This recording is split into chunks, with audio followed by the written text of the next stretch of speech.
जय श्री कृष्ण भक्तों। आप सभी का हमारे चैनल में स्वागत है। भक्तों, आज माघ माह का 7वां दिन है। भक्तों, आज हम सुनेंगे माघ मास के महात्म्य का अध्याय 7, जिसे आप माघ के महीने में अवश्य सुने। इसके सुनने से पुण्य की प्राप्ति होती। भक्तों, जितना अधिक महत्व स्नान का है, माघ स्नान का, उतना ही अधिक महत्व माना जाता है माघ माह की कथाओं का श्रवण करना। इसीलिए भक्तों, आइए सुनते हैं श्रद्धा और भक्ति से माघ माह की कथा। अध्याय 7। चित्रगुप्त ने उन दोनों के कर्मों की आलोचना करके दूतों से कहा कि बड़े भाई कुंडल को घोर नरक में डालो और दूसरे भाई भी कुंडल को स्वर्ग में ले जाओ, जहाँ उत्तम भोग है। तब एक दूत तो कुंडल को नरक में फेंकने के लिए ले गया और दूसरा दूत बड़ी नम्रता से कहने लगा कि हे विकुंडल, चलो तुम अपने अच्छे कर्मों से स्वर्ग को प्राप्त होकर अनेक प्रकार के भोगों को भोगो। तब विकुंडल बड़े विस्मय के साथ मन में संचय धर कर दूत से कहने लगा कि हे यमदूत, मेरे मन में बड़ी भारी शंका उत्पन्न हो गई, अतएव मैं तुमसे कुछ पूछता हूँ। कृपा करके मेरे प्रश्नों का उत्तर दो। हम दोनों भाई एक ही कुल में उत्पन्न हुए, एक जैसे ही कर्म करते रहे। दोनों भाइयों ने कभी कोई शुभ कार्य नहीं किया, फिर एक को नरक क्यों और दूसरे को स्वर्ग किस कारण प्राप्त हुआ? मैं अपने स्वर्ग में आने का कोई कारण नहीं देखता। तब यमदूत कहने लगा कि हे विकुंडल, माता पिता, पुत्र पत्नी, भाई बहन से सब संबंध जन्म के कारण होते और जन्म कर्म को भोगने के लिए ही प्राप्त होता। जिस प्रकार एक वृक्ष पर अनेक पक्षियों का आगमन होता है, उसी तरह इस संसार में पुत्र, भाई, माता पिता का भी संगम होता है। इनमें से जो जैसे जैसे कर्म करता है, वैसे ही फल भोगता है। तुम्हारा भाई अपने पाप कर्मों के नरक में गया, तुम अपने पुण्य कर्म के कारण स्वर्ग में जा रहे हो। तब विकुंडल ने आश्चर्य से पूछा कि मैंने तो आजन्म कोई धर्म का कार्य नहीं किया, सदैव पापों में ही लगा रहा। मैं अपने पुण्य के कर्म को नहीं जानता। यदि तुम मेरे पुण्य के कर्म को जानते हो तो कृपा करके बताइए। तब देवदूत कहने लगा कि मैं सब प्राणियों को भली भांति जानता हूँ, तुम नहीं जानते। सुनो, हरि मित्र का पुत्र सुमित्र नाम का ब्राह्मण था, जिसका आश्रम यमुना नदी के दक्षिणोत्तर दिशा में था। उसके साथ जंगल में ही तुम्हारी मित्रता हो गई और उसके साथ तुमने 2 बार माघ मास में श्री यमुना जी में स्नान किया था। पहली बार स्नान करने से तुम्हारे सब पाप नष्ट हो गए और दूसरी बार स्नान करने से तुमको स्वर्ग प्राप्त होगा। सो हे वैश्यवर, तुमने 2 बार माघ मास में स्नान किया, इसी के पुण्य के फल से तुमको स्वर्ग प्राप्त हुआ और तुम्हारा भाई नरक को प्राप्त हुआ।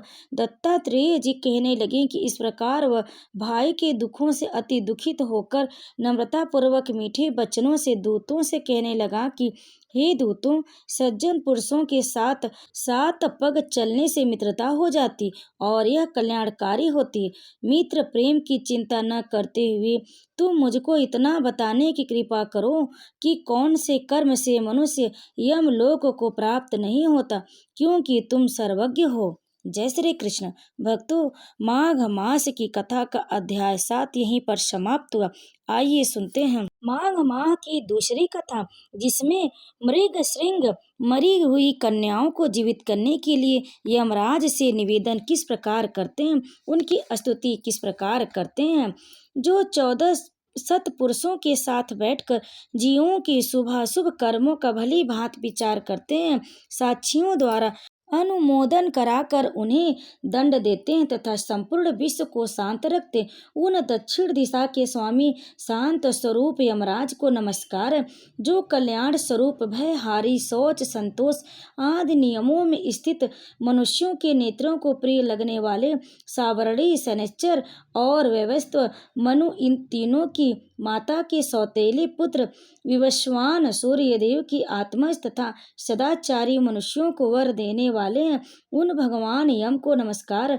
भगवान, अब आपके दूत पापी जीवों को दृढ़ता पूर्वक बांध कर आपके सामने उपस्थित करते हैं, तब आप उन्हें यह आदेश देते हैं कि इन पापियों को अनेक घोर नरकों में गिराकर छेद डालो, टुकड़े टुकड़े कर दो, जला दो, सुखा डालो, पीस दो। इस प्रकार की बातें कहते हुए यमुना जी के ज्येष्ठ भ्राता आप यमराज को मेरा प्रणाम है। अब आप अंतक रूप धारण करते हैं।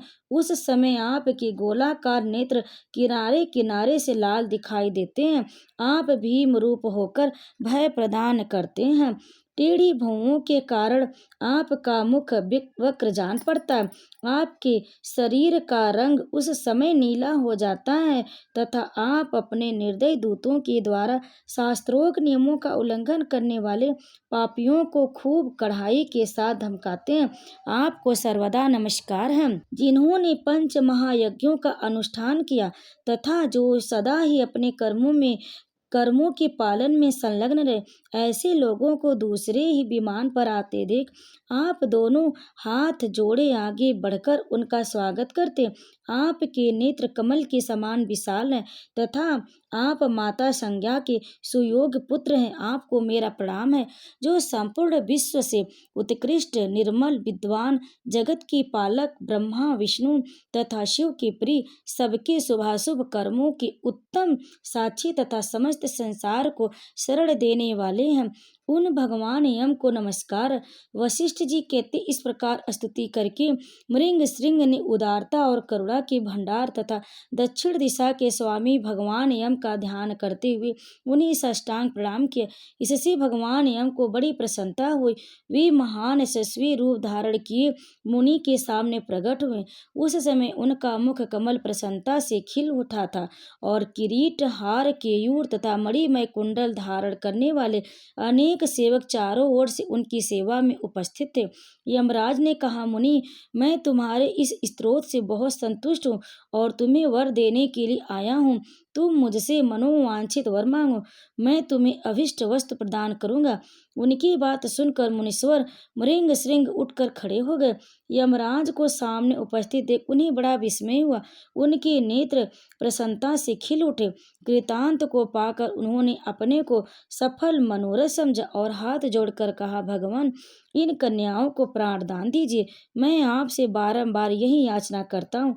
मुनि का कथन सुनकर धर्मराज ने अदृश्य रूप में उन ब्राह्मण कन्याओं को उनके शरीर में भेज दिया। फिर तो सोकर उठे हुए भांति हुई कन्याएं उठ खड़ी हुई। अपनी बालिकाओं को सचेत होते देख माताओं को बड़ा हर्ष हुआ। कन्याएं पहले की ही भांति अपना अपना वस्त्र पहनकर माताओं को बुला उनके साथ अपने घर गईं। वशिष्ठ जी कहते, इस प्रकार विप्रवर मृंग श्रृंग को वरदान दे यम देवता अपने पार्षदों के साथ अंतर्ध्यान हो गए। इधर ब्राह्मण वे यमराज से वर पाकर बड़ी प्रसन्नता के साथ अपने आश्रम को लौटे। जो मानव प्रतिदिन यमराज की इस स्तुति का पाठ करेगा उसे कभी यम यातना नहीं भोगनी पड़ेगी। उसके ऊपर यमराज प्रसन्न होंगे। उसकी संतति का कभी अपमृत्यु से पराभव न होगा। उसे इस लोक और परलोक में भी लक्ष्मी की प्राप्ति होगी तथा उसे कभी रोगों का शिकार नहीं होना पड़ेगा। तो प्रेम से बोली, यमराज भगवान की जय, भगवान श्री कृष्ण की जय।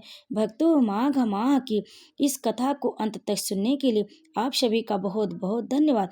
भक्तों, माघ माह में स्नान करने के साथ साथ माघ माह की कथाओं का श्रवण करना बहुत ही पुण्यकारी माना जाता है। इसीलिए आप नित्य प्रति हमारे चैनल पर माघ मास की कथाओं का श्रवण करें और पुण्य के भागी बने। भक्तों, अगर आपको हमारी ये कथा पसंद आई, वीडियो को लाइक करें, शेयर करें और कमेंट में विष्णु भगवान की जय अवश्य लिखें और हमारे चैनल को सब्सक्राइब भी जरूर कर लें। आप सभी भक्तों पर भगवान श्री विष्णु कृपा सदैव बनी रहे। जय श्री हरि।